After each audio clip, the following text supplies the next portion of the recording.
السلام عليكم ورحمة الله وبركاته. الحمد لله رب العالمين، والصلاة والسلام على خاتم الأنبياء والمرسلين وعلى آله وأصحابه أجمعين. قال الله سبحانه وتعالى: وما أرسلناك إلا رحمة للعالمين. وقال رسول الله صلى الله عليه وسلم: بعثت لأتمم مكارم الأخلاق. صدق الله العظيم وصدق رسوله النبي الكريم، ونحن على ذلك من الشاهدين والشاكرين، والحمد لله رب العالمين. سبحانك لا علم لنا إلا ما علمتنا إنك أنت العليم الحكيم. أن القوة لله جميعا، أن القوة لله جميعا، حسبنا الله ونعم الوكيل، نعم المولى ونعم النصير، على الله توكلت وإليه أنيب.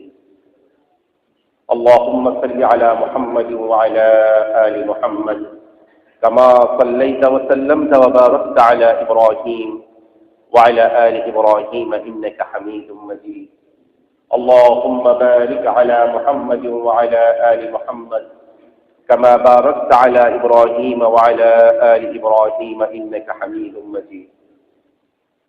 আমরা সর্বপ্রথম মহান রব্বুল আলামিনের দরবারে অসংখ্য অজস্র শুকরিয়া আদায় করছি যে মহান প্রভু আমাদেরকে সমস্ত সৃষ্টিকুলের মধ্যে সর্বশ্রেষ্ঠ সৃষ্টি আশরাফুল মাখলুকাত মানুষ বানিয়ে আপনাকে আমাকে সৃষ্টি করেছেন। যে মহান মানিব আপনাকে আমাকে সর্বশ্রেষ্ঠ নিয়ামত ঈমান দিয়েছেন, হেদায়েত দান করেছেন। কিন্তু কবরের দিকে মাটির নিচে যদি সেই মেশিনটাকে উল্টিয়ে দিয়ে দেওয়া হয় যে কবরের মধ্যে কি আছে সেটা একটু তুমি আমাদেরকে পর্দায় দেখাও, সেটা কি দেখাতে পারবে? না। আল্লাহ রাব্বুল আলামিন পর্দা টেনে দিয়েছেন। এই পর্দার কারণে পৃথিবীর মানুষ এই 3.5 হাত মাটির নিচে কি হয় সেটা কিন্তু আপনাকে আমাকে দেখাতে পারবে না।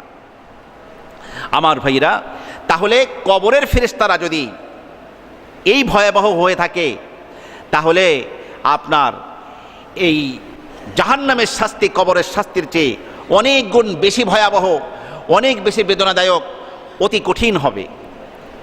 কাজেই কবরে হাতুড়ি এবং গুর্জো দিয়ে আঘাতকারী ফেরেশতারা যদি অন্ধ এবং মুখ হয় তাহলে জাহান্নামে যে ফেরেশতা নিয়োজিত আছে আল্লাহ পাক নিজেই বলেছেন, যে আয়াতে হাকিমা আপনাদের সামনে তেলাওয়াত করেছি। আল্লাহ বলছেন, আলাইহা মালাইকাতুন গিলাদুন শিদাদ, জাহান্নামের মধ্যে নিয়োজিত রয়েছে কঠিন হৃদয়, কঠোর স্বভাব বিশিষ্ট ফেরেশতা।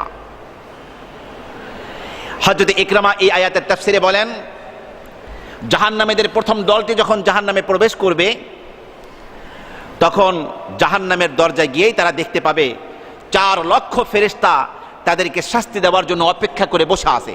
কত লক্ষ ফেরেশতা? 4 লক্ষ ফেরেশতা, যাদের চেহারা অত্যন্ত ভয়াবহ হবে এবং তাদের চেহারাগুলো অত্যন্ত কুৎসিত কালো হবে।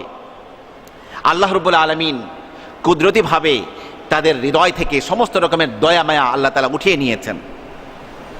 এই ফেরেশতাদের চরিত্র আল্লাহ পাক পরবর্তী আয়াতে বলছেন, লা ইয়াসুনাল্লাহা মা আমারহুম ওয়া ইয়াফআলুনা মা ইউমারুন। আল্লাহ পাক তাদেরকে যে হুকুম করবেন সেই হুকুমের অবাধ্যতা তারা প্রদর্শন করবে না। ওয়া ইয়াফআলুনা মা ইউমারুন, যে বিষয়ে তারা আদিষ্ট হবে, যেই হুকুম করা হবে সেটাই তারা করবে। অর্থাৎ জাহান্নামীদেরকে আল্লাহ তাআলা এই ফেরেশতাদেরকে যেই যেই শাস্তি যেভাবে দিতে বলবেন, মেশিনের মতো এই ফেরেশতারা কোনো রকমের পুনর্বিবেচনা ছাড়া, কোনো রকমের শাস্তিকে লাঘব করা ছাড়া সেই শাস্তি ফেরেশতারা একের পর এক কঠিন থেকে কঠিন শাস্তি কঠিন পদ্ধতিতে দিতে থাকবে এবং কাফের বেঈমানদের কলেজা চালনের মতো ছিদ্র হয়ে যাবে। শুধু চিৎকার, শুধু আওয়াজ, শুধু ধ্বংসের জন্য তারা আল্লাহ রাব্বুল আলামিনের কাছে চিৎকার করে বলবে, আল্লাহ এর চেয়ে মৃত্যু দিয়ে দাও, এর চেয়ে মৃত্যু দিয়ে দাও। কোরআনে হাকিমের সূরা যুখরুফের মধ্যে ইরশাদ হয়েছে, আল্লাহ বলছেন, ওয়ানাদাউ ইয়া মালিকু লিয়াকদি আলাইনা রাব্বুক। জাহান্নামীরা, জাহান্নামের প্রধান ফেরেশতার নাম হলো মালিক ফেরেশতা। রাসূলুল্লাহ সাল্লাল্লাহু আলাইহি ওয়াসাল্লাম মেরাজের রাতে মালিক ফেরেশতার সাথে দেখা হলো। মালিক ফেরেশতা রাসূলকে অভিবাদন জানালেন, কথা হলো, কিন্তু একটু হাসেননি। জিবরাইল ফেরেশতাকে রাসূল জিজ্ঞাসা করলেন যে ইনি কে? আমার সাথে কুশল বিনিময়ের সময় এতটুকু হাসছেন না, স্বাভাবিক থাকছেন, উনি কে? জিবরিল ফেরেশতা বললেন, ইনি হচ্ছেন জাহান্নামের দারোগা, জাহান্নামের প্রধান ফেরেশতা মালিক, জাহান্নামের শাস্তি দেওয়ার জন্য হেড অফ দ্য ডিপার্টমেন্ট হচ্ছেন তিনি। তো সেই ফেরেশতাকে ডেকে জাহান্নামীরা একযোগে সকলেই বলতে থাকবে, কি বলবে? ইয়া মালিকুল ইয়াকদি আলাইনা রাব্বুক, হে জাহান্নামের রক্ষক ফেরেশতা মালিক, আপনি একটু আপনার প্রভুকে ডেকে বলেন যে আমরা আর সহ্য করতে পারছি না, আল্লাহ যেন আমাদেরকে একটু মৃত্যু দিয়ে দেন। আমার ভাইরা, তখন আল্লাহ রাব্বুল আলামিনের কাছে মালিক ফেরেশতা তাদের পক্ষ হয়ে দরখাস্ত করা দূরের কথা, তাদেরকে উত্তর দিবেন, ক্বালা ইন্নাকুম মাকিসুন, আমি আল্লাহর কাছে কিছুই বলতে পারবো না, তোমরা এই অবস্থায় জাহান্নামের মধ্যে পড়ে থাকো, এই অবস্থায় শাস্তি আস্বাদন করতে থাকো। মৃত্যু বলতে জাহান্নামের মধ্যে কোনো কিছুই হবে না। আমার ভাইরা, এখন প্রশ্ন হতে পারে, এত কঠিন শাস্তি আল্লাহ রাব্বুল আলামিন জাহান্নামীদেরকে কেন দিবেন? আসলে তো জাহান্নাম ঈমানদারদের জন্য তৈরি করা হয়নি। আল্লাহ নিজেই বলেছেন, উইদ্দাত লিল কাফিরিন, কাফেরদের জন্য জাহান্নাম তৈরি করা হয়েছে। আর কাফেররা হচ্ছে আল্লাহর সৃষ্টিকুলের মধ্যে সবচেয়ে নিকৃষ্ট। সূরা আনফালের 55 নম্বর আয়াতে ইরশাদ হয়েছে, আল্লাহ বলছেন, ইন্না শাররাদ দাওয়াবি ইনদাল্লাহিল্লাযীনা কাফারু ফাহুম লা ইউমিনুন, নিশ্চয়ই সমস্ত জীবের মধ্যে আল্লাহ রাব্বুল আলামিনের নিকটে সবচেয়ে নিকৃষ্ট হচ্ছে তারা যারা আল্লাহকে অস্বীকার করেছে, কাফের, যারা ঈমান আনছে না, ওরা হলো পৃথিবীর সবচেয়ে নিকৃষ্ট সৃষ্টি আল্লাহ রাব্বুল আলামিনের কাছে। আমার ভাইরা, আজকে আল্লাহ রাব্বুল আলামিন দয়া ও মেহেরবানি করে আমাদেরকে মুসলমানের ঘরে সৃষ্টি করেছেন। জন্মগত সূত্রে আপনি আমি ঈমান পেয়েছি, এই জন্য ঈমানের কোনো মূল্যায়ন আপনার আমার কাছে নাই। যে শিশুটি জন্মের পরেই হীরা মানিক্যের খনির মধ্যে থাকে, চতুর্পাশে তার হীরার টুকরাগুলো থাকে, তার খেলার সাথে হীরার টুকরা, তখন এই হীরাগুলো তার কাছে কোনো দাম থাকে না, মহামূল্যবান মুতিগুলো তার কাছে দাম থাকে না। আমাদের অবস্থা হলো তাই। মুসলমানের ঘরে মাতা পিতা মুসলমান আমাদের, আমরা জন্মগত সূত্রে ইসলাম পেয়েছি, দিন পেয়েছি, ঈমান পেয়েছি, এই জন্য এর কোনো মূল্যায়ন আপনার আমার কাছে নাই। অথচ এই ঈমান সবচেয়ে মূল্যবান জিনিস মানবতার জন্য। ঈমান ছাড়া আল্লাহর কাছে জাহান্নামের আগুন থেকে বাঁচা যাবে না, চিরস্থায়ী জাহান্নাম থেকে রক্ষা পাওয়ার কোনো সুরাত নাই। এই জন্য কাফের বেঈমানদেরকে যখন জাহান্নামের মধ্যে পিটাই করা হবে, মার দেওয়া হবে, শাস্তি দেওয়া হবে, চিৎকার করে করে আরেকটি কথা তারা বলতে থাকবে, লাউ আন্নাহুম কানু ইয়াহতাদুন, হায় তারা যদি দুনিয়ায় হেদায়েত প্রাপ্ত হতো, হায় যদি তারা দুনিয়ায় ঈমান আনতো। এইভাবে চিৎকার করে শুধু আফসোসে করতে থাকবে, কিন্তু আফসোস করার দ্বারা তো শাস্তির কোনো লাঘব হবে না, আফসোস করার দ্বারা তো শাস্তি কমিয়ে দেওয়া হবে না, শাস্তি থেকে রেহাই দেওয়া হবে না, বরং শাস্তি তো এমন অবস্থা, আল্লাহ বলেন ফাযুকু ফালান নাযীদাকুম ইল্লা আযাবা, শাস্তি আস্বাদন করতে থাকো, আমি শাস্তিকে লাঘব তো করবই না, বরং শাস্তিকে আমি একের পর এক আমি রব্বুল আলামিন শাস্তিকে বাড়িয়ে দিতে থাকব, শাস্তির পরিধি বাড়তেই থাকবে। আমার ভাইরা, তাফসীরের কিতাবে এসেছে, এই পৃথিবীতে সবচেয়ে বেশি কান্নাকাটি করেছিলেন হযরত আদম আলাইহিস সালাতু ওয়াস সালাম। সবচেয়ে কান্নাকাটি কে করেছিলেন? আদম আলাইহিস সালাতু ওয়াস সালাম।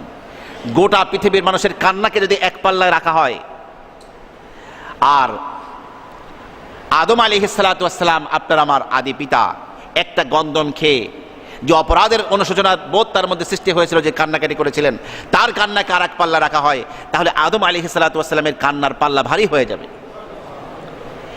এরপরে সবচেয়ে বেশি কান্নাকাটি করেছেন হযরত নূহ আলাইহিস সালাতু ওয়াস সালাম।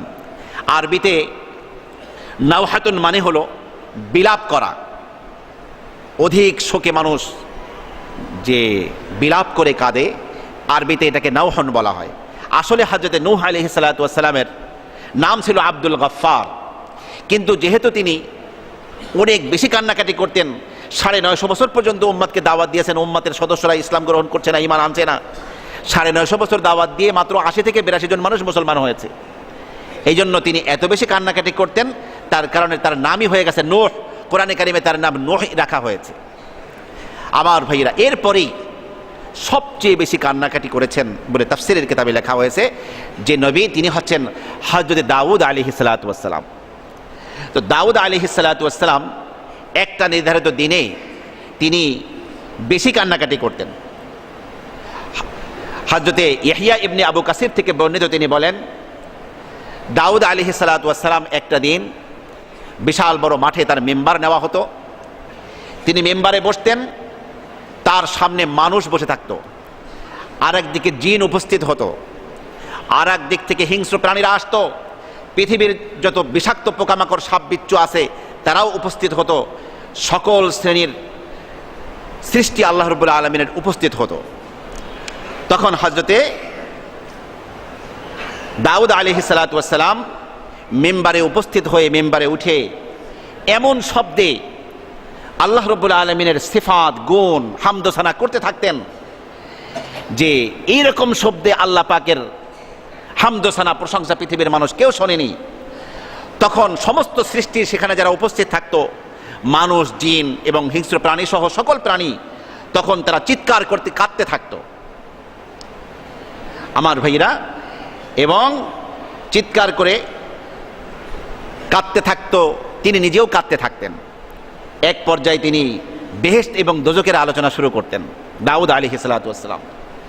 তখন দোজখের ভয়াবহ, জাহান্নামের ভয়াবহতা যখন তিনি আলোচনা করতেন, তখন তার আলোচনার সেই অবস্থা সহ্য করতে না পেরে বিরাট একদল মানুষ, বিরাট একদল জিন, বিরাট একদল হিংস্র প্রাণী, বিরাট একদল পোকামাকড় এবং আল্লাহ পাকের অসংখ্য সৃষ্টি যারা উপস্থিত হতো, একদল মৃত্যুবরণ করতো সেখানেই।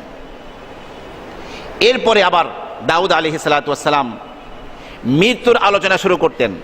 মৃত্যুটা কত ভয়াবহ, কবর কত ভয়াবহ, ময়দানে মাহশার, ময়দানে কিয়ামত, কিয়ামতের দিবস কত ভয়াবহ হবে, এই আলোচনা শুরু করতেন। এরপরে আবার আরেক দল মানুষ মৃত্যুবরণ করত। এভাবে হযরতে দাউদ আলাইহিস সালাতু ওয়াস সালাম নিজে নবী হয়ে এভাবে যখন কাঁদতে থাকতেন, তার কান্নাকাটি দেখে সকলেই কান্না শুরু করে দিত। আমার ভাইরা, এগুলো গেল তো যাদের মধ্যে গত সপ্তাহে আপনারা শুনেছেন সর্বাপেক্ষা আল্লাহ পাকের প্রিয় সৃষ্টি আমাদের নবী, তিনি কান্নাকাটি করেছেন জাহান্নামের আগুনের ভয়ে, বেহুশ হয়ে গিয়েছেন। সর্বাপেক্ষা শ্রেষ্ঠ ফেরেশতা জিবরিল আলাইহিস সালাতু ওয়াস সালাম কান্নাকাটি কীভাবে করেছেন সে আলোচনা শুনেছেন। প্রাণীকুল কীভাবে কাঁদতেন সে আলোচনা শুনলাম আমরা। এমনকি যাদের মধ্যে প্রাণ নেই, জড় পদার্থ, পাথর, সেগুলো আল্লাহ রাব্বুল আলামিনকে কি পরিমাণ ভয় পায়। আল্লাহ রাব্বুল আলামিন নিজেই কোরআনে হাকিমের সূরা বাকারার মধ্যে বলছেন, ওয়া ইন্না মিনাল হিজারাতি লামা ইয়াতাফাজ্জারু মিনহুল আনহার, কিছু পাথর এমন আছে যেই পাথর আল্লাহর ভয় অজস্র ধারায় এভাবে কাঁদতে থাকে যে তার সে পানি নদ নদী হয়ে ঝর্ণা দ্বারা হয়ে প্রবাহিত হয়। ওয়া ইন্না মিনহা লামা ইয়াশাক্কাকু ফায়াখরুজু মিনহুল মা, আর কিছু পাথর আছে সেগুলো শুধু ফেটে তার থেকে ফোঁটা ফোঁটা পানি বের হয়, ওরকম নদ নদীর আকারে বড় না হলেও তার থেকে পানি বের হয়। আর কতক পাথর তো এমন আছে, ওয়া ইন্না মিনহা লামা ইয়াহবিতু মিন খাশিয়াতিল্লাহ, আর কিছু পাথর এমন আছে যেগুলো আল্লাহর ভয় উপর থেকে গড়িয়ে নিচে পড়ে যায়। তাফসীর কারক হযরত মুজাহিদ বলেন যে এই পাহাড়ের উপর থেকে বিশাল পাথর খণ্ডকে মানুষ এবং জিন মিলে একত্রে ঠেলা দিলেও নিচে নিক্ষেপ করতে পারবে না, অথচ আল্লাহ রাব্বুল আলামিনের ভয়ে এই পাথরগুলো কান্নাকাটি করছে, আল্লাহর ভয় উপর থেকে গড়িয়ে নিচে পড়ে যাচ্ছে। আমার ভাইরা, যেই দুনিয়ার আগুন জাহান্নামের 69 ভাগের 1 ভাগ, রাসূল বলেন নারকুম জুজউম মিন 70 জুজআম মিন নারি জাহান্নাম, তোমাদের দুনিয়ার আগুন জাহান্নামের আগুনের 70 ভাগের 1 ভাগ, এই হলো তোমাদের দুনিয়ার আগুন। এই আগুনও এত তাপ সম্পন্ন, রাসূল বলেন লাউলা আন্নাহা গুমিসাত ফিল বাহরি মাররাতাইন, এই দুনিয়ার আগুনকে কিন্তু প্রতিদিন 2 বার জাহান্নামের আগুনের মধ্যে চুবানো হয়, এই দুনিয়ার সমুদ্রের পানির মধ্যে চুবানো হয় এই আগুনকে। রাসূল বলেন দুনিয়ার এই আগুন, যেই আগুন জাহান্নামের আগুনের 70 ভাগের 1 ভাগ, সেই আগুনকে প্রতিদিন যদি 2 বার সমুদ্রের পানির মধ্যে ডুবানো না হতো, মানতাফাতুম বিহা আবাদা, কখনোই তোমরা দুনিয়ার আগুন দিয়ে উপকৃত হতে পারতে না, এমন বেশি তাপ এর থেকে বের হতো। এরপরে রাসূল বলেন ও আইমুল্লাহ, আমি আল্লাহর কসম খেয়ে বলছি, ইন কানাত লাকাফিয়া, যদি পাপিষ্ঠদেরকে শাস্তি দেওয়ার জন্য এই আগুনের চেয়ে 69 গুণ বেশি দাহিকা শক্তি সম্পন্ন এত কঠিন আগুন না হয়ে দুনিয়ার আগুনই হতো, রাসূল বলেন লাকাফিয়া, এটাই শাস্তির জন্য যথেষ্ট হতো। আর এই আগুনকে যখন সমুদ্রের পানির মধ্যে ডুবানো হয়, চুবানো হয়, তখন আল্লাহর কাছে এই মর্মে এই আগুন দোয়া করতে থাকে, আল্লাহ তুমি আমাকে নিভিয়ে দিয়েছো, আবার ওই আমার যে আগুনের কাছে ফেরত দিয়ে আবার তুমি প্রজ্বলিত করো না। আল্লাহ পাকের কাছে এই দোয়াই করতে থাকে। আমার ভাইরা, হযরতে ইবনু আবিদ দুনিয়া জগৎ বিখ্যাত আল্লাহর ওলি ছিলেন, মুত্তাকি পরহেজগার ব্যক্তিত্ব ছিলেন। তিনি বলেন, হযরতে ইব্রাহিম আলাইহিস সালাতু ওয়াস সালামকে যখন জাহান্নামের আগুনের মধ্যে নিক্ষেপ করা হলো, ইব্রাহিম আলাইহিস সালাতু ওয়াস সালাম এর ব্যাপারে আগুনকে আল্লাহ বললেন, আগুন লা ইন দাররাইতিহি, যদি তুমি আমার ইব্রাহিমকে কষ্ট দাও, আও আদাইতিহি, কোনো বেদনা যদি তোমার দ্বারা পায়, লা আরুদ্দুন্নাকা ইলান নারিল কুবরা, তোমারে কিন্তু বড় আগুনের মধ্যে ফেলে দেব। বড় আগুন কোনটা? জাহান্নামের আগুন। তো আল্লাহ তাআলা দুনিয়ার আগুনকে হুমকি দিয়ে বললেন, হে আগুন, তুমি যদি আমার ইব্রাহিমকে বিন্দু মাত্র কষ্ট দাও, তোমাকে কিন্তু বড় আগুনে ফেলে দিব, জাহান্নামের আগুনের মধ্যে ফেলে দিব। তো হযরত ইবনু আবিদ দুনিয়া বলেন যে ফাখাররাত মাগশিয়াতান আলাইহা সালাসাতা আইয়াম, এই হুমকি শুনে পৃথিবীর দুনিয়ার আগুন আল্লাহ পাকের এই কথা, এই নির্দেশ শোনার পরে, এই কথা শোনার পরে বেহুশ হয়ে পড়ে যায়, তার আর কোনো তাপ থাকে না। ফলে লা ইয়ান্তাফিউন নাসু বিশাইইন, পৃথিবীর তদানীন্তন মানুষ 3 দিন পর্যন্ত আগুন দিয়ে কোনো উপকৃত হতে পারে নাই, কোনো পাকশাক করে খেতে পারে নাই। 3 দিন পর্যন্ত আগুনের দাহিকা শক্তি নষ্ট হয়ে গিয়েছিল আল্লাহ পাকের সেই হুমকি শুনে।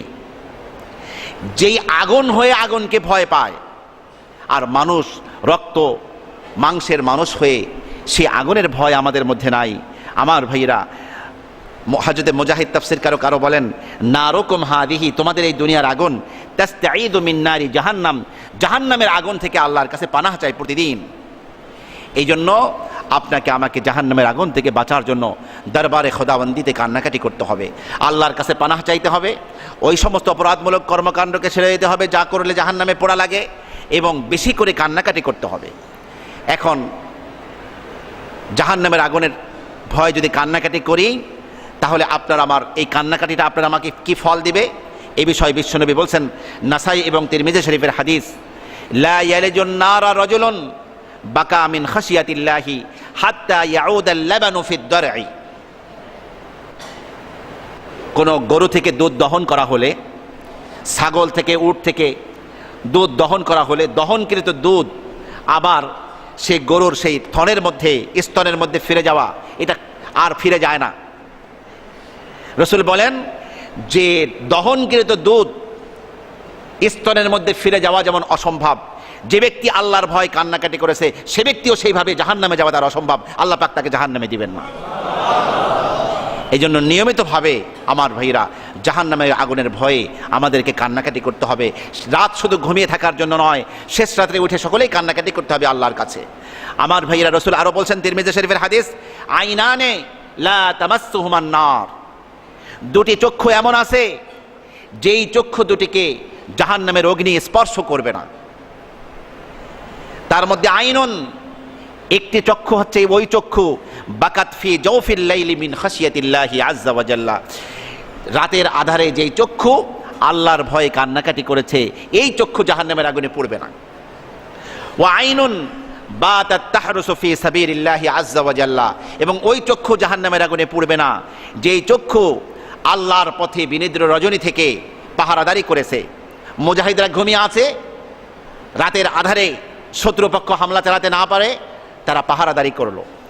আল্লাহর পথে যেই চক্ষু পাহারাদারি করে রাত্রে জাগরণ করেছে সেই চক্ষু, এবং রাত জেগে শেষ রাত্রে কান্নাকাটির মাধ্যমে যেই চক্ষু আল্লাহর ভয় কান্নাকাটি করে, রাসূল বলেন এই দুটি চক্ষুকে জাহান্নামের অগ্নি স্পর্শ করবে না। জাহান্নামের অগ্নি স্পর্শ করবে না অর্থ কি? শুধু চোখ দুটোকে আল্লাহ মুক্তি দিয়ে শরীরটাকে জাহান্নামে দিয়ে দেবেন সেই অর্থ নাকি? আল্লাহ পাক সেই ব্যক্তিকে জাহান্নামের আগুন থেকে রেহাই দিয়ে দিবেন। তিরমিজি শরীফের হাদিস। আর এক বর্ণনায় এসেছে, রাসূল বলেন, হারুমাতিন নারু আলা আইনিন সাহারাত বিকিতাবিল্লাহ, ওই চোখের জন্য জাহান্নামের আগুন হারাম যেই চোখ রাত জেগে আল্লাহর কোরআন তেলাওয়াত করেছে, আল্লাহর কোরআন নিয়ে গবেষণা করেছে, আল্লাহর কোরআনে আল্লাহ কি বলেছেন রাত জেগে জেগে পড়াশোনা করছে, ওই চক্ষু জাহান্নামের আগুনে পড়বে না। এখন ছেলেপেলেদের অবস্থা হলো এই, শুধু নোবেল নাটক আর হারাম জিনিস নিয়ে সময়গুলো পার করে দিচ্ছে। অথচ তুমি যুবক, তোমার এখন জাহান্নামের আগুন থেকে বাঁচার জন্য সর্বশ্রেষ্ঠ সময় হলো তুমি নিজেই আল্লাহর কোরআন পড়ে পড়ে আল্লাহকে পাবে, রাত জেগে কোরআন অধ্যয়ন করবে, রাত জেগে কোরআনের তাফসীর পড়বে, হাদিস পড়বে। এটা হলো তোমার সময় ছিল। তো যেই চক্ষু রাত জেগে কোরআন তেলাওয়াত করবে, কোরআন গবেষণা করবে, কোরআনের তাফসীর পড়বে, সেই চোখের জন্য জাহান্নামের আগুন হারাম। ওয়া হারুমাতিন নারু আলা আইনিন দামাআত মিন খাশিয়াতিল্লাহি, এবং ওই চোখের জন্য জাহান্নামের আগুন হারাম যেই চোখ আল্লাহর ভয়ে অশ্রুসিক্ত হয়েছে, যেই চোখ থেকে পানি দরদর করে বের হয়েছে আল্লাহর ভয়ে। এবং ওয়া হারুমাতিন নারু আলা আইনিন গাদাত আন মাহারিমিল্লাহ, চোখের সামনে অনেক লোভনীয়, অনেক দর্শনীয় বস্তু আসবে যাতে দেখতে চোখে মনে চায়, কিন্তু আল্লাহ পাক হারাম করেছেন, ওদিকে তাকানো যাবে না। তো যেই চক্ষু আল্লাহ পাকের হারামকৃত বস্তুর দিকে তাকানো থেকে চক্ষুকে নিম্নগামী করে রেখেছে, অপাত্রে দৃষ্টিপাত করা থেকে চোখকে হেফাজত করেছে, সেদিকে তাকায়নি, সেই চোখকে আল্লাহ পাক জাহান্নামের আগুন হারাম করে দিবেন। অথবা ওই চক্ষু ফুকিআত ফি সাবিলিল্লাহ, আল্লাহর পথে লড়াই করতে গিয়ে, আল্লাহর দ্বীনের পথে সংগ্রাম করতে গিয়ে যেই চক্ষু বিনষ্ট হয়ে গিয়েছে, অন্ধ হয়ে গিয়েছে, ওই চোখের জন্য আল্লাহ পাক জাহান্নামের আগুনকে হারাম করে দিবেন। আর এক হাদিসের ইরশাদ হয়েছে, ইবনে মাজাহ শরীফের হাদিস, মা মিন মুমিনিন ইয়াখরুজু মিন আইনাইহি দুমুউন, যেই ইমানদার ব্যক্তির চোখ থেকে অশ্রু বের হবে, ওয়ালাউ কানাত মিসলু রাসিদ দুবাব, তো এই অশ্রুটা একটা মাছির মাথা যতটুকুন অতটুকুন পরিমাণও যদি হয়, কিন্তু এই অশ্রুটুকু বের হয়েছে আল্লাহর ভয়ে, এরপরে সুম্মা তুসিবু শাইআম মিন হাররি ওয়াজহিহি, এবং এই ছোট অশ্রুর ফোঁটাটি গড়িয়ে তার চেহারার উপরে পড়েছে, সে একটু মৃদু গরম অনুভব করেছে যে আমার চোখ থেকে পানি পড়েছে। রাসূলুল্লাহ সাল্লাল্লাহু আলাইহি ওয়াসাল্লাম বলেন, ইল্লা হাররামাহুল্লাহু আলান নার, ওই চক্ষুকে আল্লাহ রাব্বুল আলামিন জাহান্নামের আগুনের জন্য হারাম করে দিবেন। হযরত যায়েদ ইবনে আরকাম প্রখ্যাত সাহাবী, তিনি বলেন, ইয়া রাসূলুল্লাহ বিমা আত্তাকি বিহিন নার, হে আল্লাহর নবী, আমি জাহান্নামের আগুন থেকে বাঁচবো কিসের মাধ্যমে, কি করলে জাহান্নামের আগুন থেকে বাঁচতে পারবো? তখন নবী বললেন, বিদুমুই আইনাইকা, তোমার চোখের পানির মাধ্যমেই তুমি বাঁচতে পারবে। ফাইন্না আইনান বাকাত মিন খাশিয়াতিল্লাহি লা তামাসসুহুমান নার, কারণ যেই চক্ষু জাহান্নামের আগুনের ভয় কেঁদেছে, ওই চক্ষুকে জাহান্নামের অগ্নি স্পর্শ করবে না। আমার ভাইরা, একটা দীর্ঘ হাদিস আছে, সেই হাদিসের মধ্যে দুনিয়ায় কোন কোন মজলিসে জিকির হয় আল্লাহ পাকের, আল্লাহর পাঠানো ফেরেশতারা সেই জিকিরের মজলিসগুলোতে আল্লাহ পাকের প্রিয় বান্দাদের চোখের দিকে, চেহারার দিকে তাকিয়ে থাকে, মনোদাতে কি বলতেছে শুনতে থাকে। আল্লাহ পাক সব জানেন, তারপরেও ফেরেশতারা যখন আল্লাহর কাছে ফিরে যায়, আল্লাহ পাক জিজ্ঞাসা করেন, এই আমার বান্দারা মিম্মা ইয়াতাআওয়াদুন, কোন জিনিস থেকে পানাহ চায়? আল্লাহ জানেন, তারপরেও জিজ্ঞাসা করেন। ফেরেশতারা বলে, মিনান নার, আল্লাহ ওরা তো জাহান্নামের আগুন থেকে পানাহ চায়। আল্লাহ পাক তখন বলেন, হাল রাআউহা, আমার ওই বান্দা বান্দিদেরকে জিকির করতে দেখেছো, কান্নাকাটি করতে দেখেছো, জাহান্নাম থেকে পানাহ চাইতে দেখেছো, ওরা কি জাহান্নামের আগুনকে দেখেছে? তখন ফেরেশতারা বলছে, লা ওয়াল্লাহি মা রাআউহা, না হে আমাদের প্রতিপালক, তোমার কসম খেয়ে বলছি, তোমার ওই বান্দা বান্দিরা জাহান্নামের আগুনকে দেখে নাই। তখন আল্লাহ পাক বলেন, কাইফা লাউ রাআউহা, আচ্ছা আমার বান্দা বান্দিরা জাহান্নামের আগুনকে দেখে নাই, তথাপিও সেই আগুনের ভয় এভাবে কান্নাকাটি করছে, এরা যদি সত্যিকার ওই আগুনকে দেখতো তাহলে তাদের অবস্থা কি হতো? তখন ফেরেশতারা বলতে থাকে, লাউ রাআউহা কানু আসাদ্দু মিনহু ফিরারান ওয়া আসাদ্দু মিনহা মাখাফাতান, আয় আল্লাহ, যারা না দেখেই এই কান্নাকাটি করছে, তারা যদি সত্যিকার জাহান্নামের শাস্তিগুলো দেখতো তাহলে আরও বেশি জাহান্নাম থেকে পালানোর চেষ্টা করতো, আরও বেশি জাহান্নামের ভয় কান্নাকাটি করতো। তখন আল্লাহ রাব্বুল আলামিন ফেরেশতাদেরকে বলেন, ইন্নী উশহিদুকুম, হে আমার ফেরেশতারা, আমি তোমাদেরকে সাক্ষী রেখে ঘোষণা করছি, আন্নী কদ গফারতু লাহুম, আমার যেই বান্দা বান্দিরা জাহান্নামের আগুনকে দেখে নাই, কিন্তু জাহান্নামের আগুনকে না দেখেই এভাবে কান্নাকাটি করছে, আমি তাদের সকলকে মাফ করে দিলাম। অপর এক বর্ণনায় এসেছে, কোন বান্দা যখন আল্লাহর কাছে 7 বার জাহান্নামের আগুন থেকে পানাহ চায়, আল্লাহ রাব্বুল আলামিন তখন আল্লাহর কাছে জাহান্নাম বলতে থাকে, ইয়া রব, ইন্না আবদাকা ফুলানান ইস্তাজারা মিন্নি ফাআজিরহু, এই জাহান্নামী আল্লাহকে ডেকে বলে, আল্লাহ তোমার অমুক বান্দা, তোমার অমুক বান্দি আমার মধ্যে না আসতে হয়, আমার থেকে তোমার কাছে আশ্রয় চেয়েছে, পানাহ চেয়েছে, ফাআজিরহু, আল্লাহ ওকে পানাহ দিয়ে দাও। জাহান্নাম নিজেই আল্লাহর কাছে দরখাস্ত করে। ঠিক তেমনিভাবে জান্নাত যখন আল্লাহর কোনো বান্দা 7 বার আল্লাহর কাছে বেহেশত চায়, তখন বেহেশত আল্লাহর কাছে বলে, আল্লাহ তোমার ওই বান্দা আমি জান্নাত আমাকে লাভ করতে চেয়েছে, ফাদখিলহুল জান্নাহ, অতএব তাকে বেহেশতের মধ্যে তুমি প্রবিষ্ট করাও। তখন জান্নাত এবং জাহান্নামের এভাবে সুপারিশ আল্লাহ তাআলা গ্রহণ করেন। কিয়ামতের ময়দানে আল্লাহ তাআলা বলবেন ফেরেশতাদেরকে, দেখো তো আমার বান্দার আমলনামার মধ্যে এমন কিছু আছে নাকি? যদি কাউকে দেখো যে আমার বান্দা বেহেশত চেয়েছে, যদি এমন দেখো, তাহলে আমি আল্লাহকে বলো। আল্লাহ তো জানেন, তারপরে ফেরেশতাদেরকে বলবেন যে দেখো বেহেশত চেয়েছে কিনা আমি আল্লাহর কাছে। যদি ওরা বেহেশত চেয়ে থাকে, আমি আল্লাহ তাকে বেহেশত দিয়া দিব। আর যদি আমার কাছে জাহান্নাম থেকে পরিত্রাণ চেয়ে থাকে দুনিয়ার মাটিতে, আমি আল্লাহ তাদেরকে জাহান্নাম থেকে পরিত্রাণ দিয়া দিব।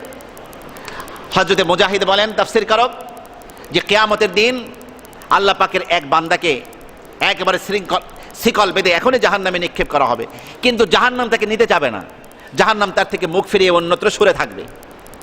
আল্লাহ রাব্বুল আলামিন জাহান্নামকে লক্ষ্য করে বলবেন, মা শাআনুকি, মা শাআনুকি, জাহান্নাম তোমার কি হলো? তুমি এমনটি করছো কেন? ওকে নিক্ষেপ করা হবে, তুমি নিতে চাচ্ছ না কেন? তখন জাহান্নাম বলতে থাকবে, কদ কানা ইয়াস্তাজিরু মিন্নি, হে আল্লাহ তোমার এই বান্দা দুনিয়ায় কান্নাকাটি করে তোমার কাছে আমি জাহান্নামে আসতে না হয় তোমার কাছে পানা চেয়েছে আল্লাহ, এই জন্য আমি ওকে নিতে যাচ্ছি না। আল্লাহ পাক সব জানেন, তারপরে এই প্রোগ্রামগুলো আল্লাহ পাক করবেন। তখন আল্লাহ পাক ফেরেশতাদেরকে বলবেন, খল্লু সাবিলাহু, ওকে ছেড়ে দাও, ওকে জাহান্নামে নিক্ষেপ করা হবে না, ওর জন্য জান্নাতের ব্যবস্থা করে রেখেছি। হযরতে আব্দুল আলা নামক এক বিশ্ববিখ্যাত বুজুর্গ তিনি বলেন, বেহেশত এবং দোজখের কান আছে, ওই কান দিয়ে উৎকর্ণ হয়ে তারা আদম সন্তান কি বলতে থাকে শুনতে থাকে। তারা যখন কোনো বান্দা আল্লাহর কাছে এই মর্মে দোয়া করে, আউযু বিল্লাহি মিনান নার, আল্লাহুম্মা আজিরনি মিনান নার, আল্লাহর কাছে আমি জাহান্নামের আগুন থেকে পানাহ চাই, হে আল্লাহ জাহান্নামের আগুন থেকে আমাকে পানাহ দাও, এই কথা যখন দোয়া করে, জাহান্নাম কিন্তু ওই দোয়া করার শব্দটা শোনার পরে আল্লাহর কাছে দরখাস্ত করে বলতে থাকে, আল্লাহুম্মা আইযহু, আল্লাহ তোমার ওই বান্দাকে তুমি পানাহ দিয়ে দাও, ও আমার মধ্যে আসতে চাচ্ছে না, তুমি ওকে নিষ্কৃতি দিয়ে দাও, মুক্তি দিয়ে দাও। আর যখন বান্দা আল্লাহর কাছে বলে, আসআলুল্লাহাল জান্নাতা, আমি আল্লাহর কাছে বেহেশত চাই, তখন বেহেশত বলতে থাকে, আল্লাহুম্মা বাল্লিগহু, আল্লাহ বেহেশত ওকে পৌঁছিয়ে দাও, যেহেতু বেহেশত তোমার কাছে চোখের পানি ছেড়ে ও চাচ্ছে, তুমি ওকে বেহেশত দিয়ে দাও। আমার ভাইরা, এই কঠিন মর্মদন্ত শাস্তি যে জাহান্নামে, সেই জাহান্নামকে সহ্য করার মতো কোনো সৃষ্টি আল্লাহ পাক সৃষ্টি করেননি। এই জন্য সর্বদাই নাজাতের জন্যই আল্লাহ পাকের প্রিয় বান্দারা গোটা জীবন কান্নাকাটি করেছেন। কেউ বা জাহান্নামের আগুন থেকে বাঁচার জন্য নিজেকে সারা জীবনের উপার্জনের টাকা পয়সাগুলোকে এনে রূপা কিনে এনেছেন বাজার থেকে। দাড়ি পাল্লার এক পাশে নিজে দাঁড়িয়েছেন, আর এক পাল্লায় রূপা। নিজের শরীরের ওজন পরিমাণ রূপার পয়সা আল্লাহ রাস্তায় সদকা করেছেন, আবার টাকা পয়সা উপার্জন করেছেন, আবার নিজেকে দাড়ি পাল্লায় রেখে আর এক পাল্লায় রূপা রেখে আবার সেই পরিমাণ টাকা সদকা করেছেন। আর চিৎকার করে আল্লাহর কাছে কান্নাকাটি করে বলেছেন, আল্লাহ আমি তো আমার ওজন পরিমাণ পয়সা তোমার পথে দান করে দিয়েছি, তার বিনিময়ে তুমি আমাকে নাজাত দিয়ে দাও। একটাই জিনিস নাজাত সমস্ত মানুষের, জাহান্নামের আগুন থেকে মুক্তি, একটাই দরখাস্ত আল্লাহর কাছে। এই আলোচনাগুলো শোনার পরে আমরা সকলেই জুমার এই বরকতময় মজলিসে সকলেই আল্লাহ রাব্বুল আলামিনের কাছে পানাহ চেয়ে নেই। আল্লাহ, আমরা যারা আলোচনাগুলো দীর্ঘক্ষণ ধরে ভয়াবহ শাস্তির কথা শুনলাম, প্রভু আমাদের সকলকে জাহান্নামের শাস্তি থেকে রেহাই দিয়ে দাও। সকলে বলেন আমিন। আমাদের ছেলে মেয়েদেরকে, আমাদের মাতা পিতাকে, আমাদের চাচা চাচি, দাদা দাদি, মামা খালু, আপনজন যারা আছে, আয় আল্লাহ গোটা পৃথিবীর মুসলিম উম্মাহকে কঠিন জাহান্নামের আগুন থেকে তুমি বাঁচিয়ে দাও। চিৎকার করে বলেন আমিন। ওয়া আখিরু দাওয়ানা আনিল হামদুলিল্লাহি রাব্বিল আলামিন।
وفي وظيفتكم وفي سياستكم وفي جميع شؤون حياتكم، فإن الله سبحانه وتعالى يأمركم به.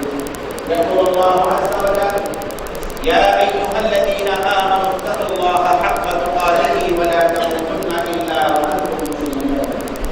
يا أيها الناس اتقوا ربكم الذي خلقكم من نفس واحدة وخلق منها زوجها وبث منهما رجالا كثيرا ونساء، واتقوا الله الذي تساءلون به والأرحام إن الله كان عليكم رقيبا. يا أيها الذين آمنوا اتقوا الله وقولوا قولا سديدا يصلح لكم أعمالكم ويغفر لكم ذنوبكم، ومن يطع الله ورسوله فقد فاز فوزا عظيما. أحباب الكرام، واتقوا الله سبحانه وتعالى واعبدوه ولا تشركوا به شيئا، وبالوالدين إحسانا، وإياكم ومحدثات الأمور، فإن كل محدثة بدعة وكل بدعة ضلالة وكل ضلالة في النار. معاشر الحاضرين، علينا باتقاء أنفسنا وأهلينا من النار، فإن الله سبحانه وتعالى يقول: يا أيها الذين آمنوا قوا أنفسكم وأهليكم نارا وقودها الناس والحجارة عليها ملائكة غلاظ شداد لا يعصون الله ما أمرهم ويفعلون ما يؤمرون.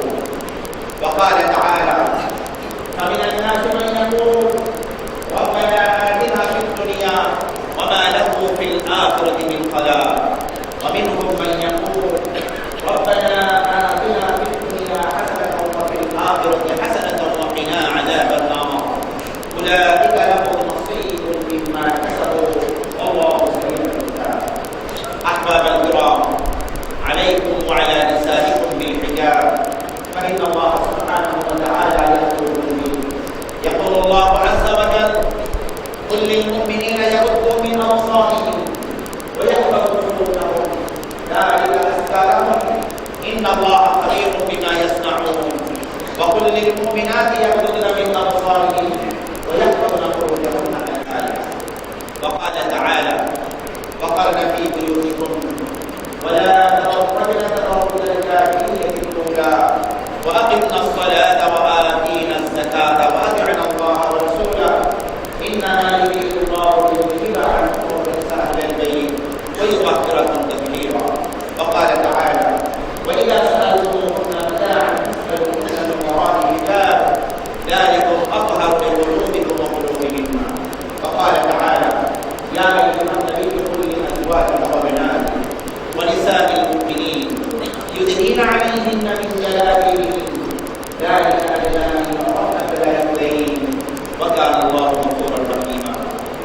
أقول قولي هذا وأستغفر الله لي ولكم ولسائر المسلمين إنه هو الغفور الرحيم إنه هو الغفور الرحيم.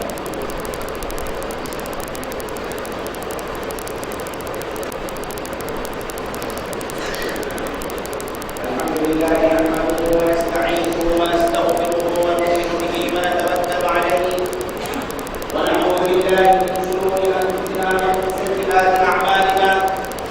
من يهده الله فلا مضل له ومن يضلل فلا هادي له. ونشهد أن لا إله إلا الله وحده لا شريك له، ونشهد أن سيدنا وسندنا وحبيبنا ومولانا محمدا عبده ورسوله. أما بعد، قال الله سبحانه وتعالى: إن الله وملائكته يصلون على النبي يا أيها الذين آمنوا صلوا عليه وسلموا تسليما. اللهم صل على محمد عبدك ورسولك، وصل على المؤمنين والمؤمنات والمسلمين والمسلمات، وبارك على محمد وأزواجه وذريته. قال النبي صلى الله عليه وسلم: أرحم أمتي بأمتي أبو بكر، وأشدهم في أمر الله عمر، وأصدقهم حياء عثمان،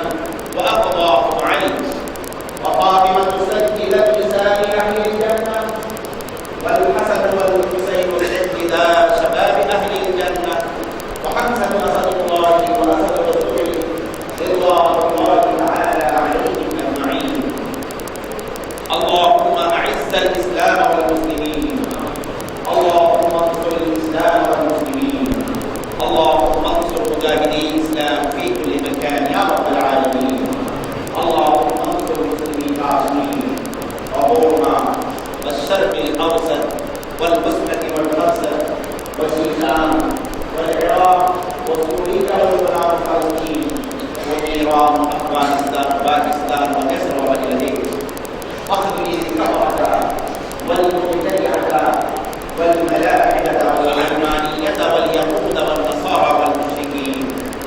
اللهم مزق جمعهم، اللهم شتت شملهم، اللهم خالف بين كلمتهم، اللهم خذهم أخذ عزيز مقتدر، اللهم أنزل عليهم بأسك الذي لا ترده عن القوم الظالمين. اللهم مكننا بالإيمان العادل والخير والطاعات واتباع سنة نبينا أفضل الموجودات. ربنا آتنا في الدنيا حسنة وفي الآخرة حسنة وقنا عذاب النار. ربنا أفرض علينا صبرا وتوفنا مسلمين. أنت ولينا فاغفر لنا وارحمنا وأنت خير الراحمين. ربنا هب لنا من أزواجنا وذرياتنا قرة أعين واجعلنا للمتقين إماما. ربنا لا تزغ قلوبنا بعد إذ هديتنا وهب لنا من لدنك رحمة إنك أنت الوهاب. ربنا ولا تحمل علينا إصرا كما حملته على الذين من قبلنا. ربنا ولا تحملنا ما لا طاقة لنا به. واعف عنا واغفر لنا وارحمنا أنت مولانا فانصرنا على القوم الكافرين. اللهم لا تأخذنا بغضبك ولا تهلكنا بعذابك يا رب العالمين. عباد الله رحمكم الله، إن الله يأمر بالعدل والإحسان وإيتاء